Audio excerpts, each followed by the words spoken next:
ব্যাপারটা হচ্ছে কোনটাকে বলে বিবৃত আর কোনটাকে বলে সংবৃত, এটা একটু ক্লিয়ার হওয়ার আগে, এটা ক্লিয়ার হলে আপনার বিষয়টা ক্লিয়ার হয়ে যাবে। দেখেন, ধরেন ব্যাপারটা হচ্ছে এরকম যে,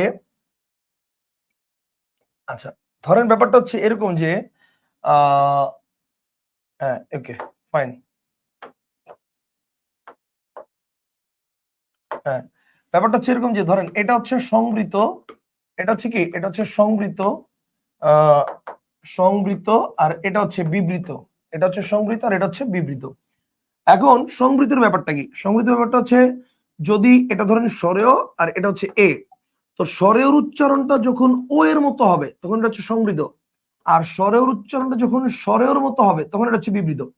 ঠিক আছে, যেমন দেখেন আমি বললাম নদী, একটু চিন্তা করেন তো, আপনি নদী বানানোর মধ্যে নয়ের পরে একটা কিছু নাই, কিছু নাই কি একটা অ আছে, কিন্তু উচ্চারণ যখন করতেছেন আপনার উচ্চারণটা কি এভাবে করতেছেন না নদী, মানে আপনার উচ্চারণটা কি এভাবে করতেছেন না নদী, নদী এভাবে উচ্চারণ করতেছেন না, এভাবে উচ্চারণ করতেছেন না নদী, তাহলে ন লিখছেন ন কিন্তু উচ্চারণ হচ্ছে কি ও। এরকম দেখেন, আমি যদি বলি তোমাকে আজকে দেখতে, তোমাকে আজকে দেখতে অন্যরকম লাগতেছে, কিরকম লাগতেছে অন্যরকম, অন্য, তাহলে খেয়াল করেন বানানটা হচ্ছে এইটা, তোমাকে আজকে দেখতে অন্যরকম লাগতেছে, লিখছেন অ কিন্তু উচ্চারণ করতেছেন কি অন্য ও।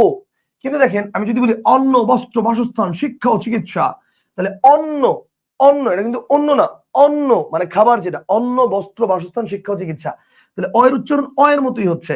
আবার দেখেন এই যে যেমন মনে করেন আজকে অনেক পড়ালেখা করেছি, আপনি কিন্তু বলবেন না আজকে অনেক পড়ালেখা করেছি, আপনি বলবেন আজকে অনেক পড়ালেখা করেছি, অনেক, অয়ের উচ্চারণ অয়ের মতোই করছেন, তাহলে অয়ের উচ্চারণ অয়ের মতো হলে সেটাকে বলবো আমরা বিবৃত, আর অয়ের উচ্চারণ ওর মতো হলে সেটাকে বলবো আমরা সংবৃত।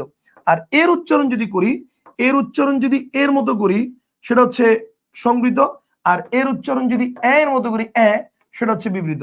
আবার বলছি, এর উচ্চারণ এর মতো করলে সংবৃত, এর উচ্চারণ এর মতো করলে বিবৃত, কথা কি বুঝছেন? এর উচ্চারণ এর মতো করলে সংবৃত, এর উচ্চারণ এর মতো করলে বিবৃত।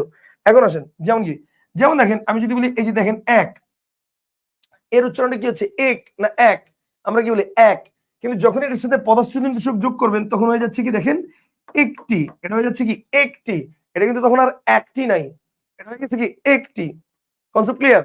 আশা করি বুঝতে পারছি, এখানে আর তেমন প্যাচের কিছু নাই, সিম্পল খালি মনে রাখতে হবে কোনটার উচ্চারণ কি হলে।